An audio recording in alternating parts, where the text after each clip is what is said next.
இந்த ஒரு விஷயத்துக்காக எவ்வளோ தூரம் எவ்வளோ நேரம் வேணாலும் ட்ராவல் பண்ணி போகலாங்க. பிரைட் ஜோதி செப்டம்பர் 9th அவங்களோட வெட்டிங்காக மெஹந்தி அண்ட் நெயில்ஸுக்கு நம்மள திருநெல்வேலியிலேருந்து புக் பண்ணியிருந்தாங்க. ஸோ செப்டம்பர் 8th மார்னிங் நம்மளுக்கு வெள்ளக்கோவிலில் ஒரு மெஹந்தி இருந்தனால அதை ஃபினிஷ் பண்ணிட்டு அப்படியே வந்து 8:20க்கு ட்ரெயின் ரயில்வே ஸ்டேஷன் வந்துட்டோம். Early morning 2 o'clock Tirunelveli junction நாங்கள் ரீச் ஆயிட்டோம். அண்ட் அங்கேருந்து எங்களுக்காக புக் பண்ணியிருந்த அப்பார்ட்மெண்ட்டுக்கு நாங்கள் போயிட்டோம். கொஞ்சம் ரெஸ்ட் எடுத்துட்டு ரெஃப்ரெஷ் ஆகிட்டு பிரைட்காக வெயிட் பண்ணிட்டு இருந்தோம். பிரைட் அண்ட் பிரைட்ஸ் மைட் ஒரு 8:30 போல் வந்துட்டாங்க.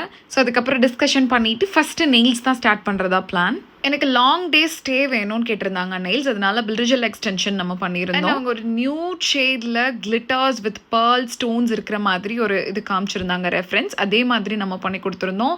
அவங்களோட ஸ்கின் டோனுக்கு பக்கவான ஷேட் மேட்ச். நான் மெஹந்தி ஸ்டார்ட் பண்ணமே என்னோட அசிஸ்டன்ஸும் பிரைட்ஸ் மெய்டுக்கு மெஹந்தி ஸ்டார்ட் பண்ணிட்டாங்க.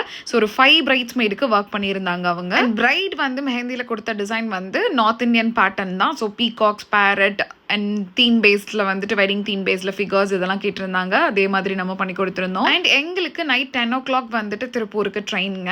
ஸோ அதுக்கு முன்னாடி கண்டிப்பாக இருட்டுக்கடை போயே ஆகணுங்கிறதுக்காக பக்காவாக டைம் பிளான் பண்ணி நாங்கள் ஒர்க்கெல்லாம் ஃபினிஷ் பண்ணிவிட்டு அண்ட் அங்கேருந்து வந்து பார்த்திங்கன்னா ஒரு 8:39 போல் கிளம்பிட்டு இருட்டுக்கடை போயிட்டு ஹல்வா வந்துட்டு வீட்டுக்கும் சரி எல்லாத்துக்கும் வாங்கிட்டு நாங்கள் வந்தோம். ஏன்னா இது வந்து என்னோட ஃபேவரட் ஸ்வீட், அதனால ஸ்கிப் பண்ணவே முடியாது. நீங்களும் உங்களோட பிக் டேக்கு எந்த லொக்கேஷனில் இருந்தாலும் மெஹந்தி அண்ட் நெயில்ஸ் பண்ணிக்கணும்னு நினச்சிங்கன்னா டச் வித் மாடர்ன் மயிலான்சி.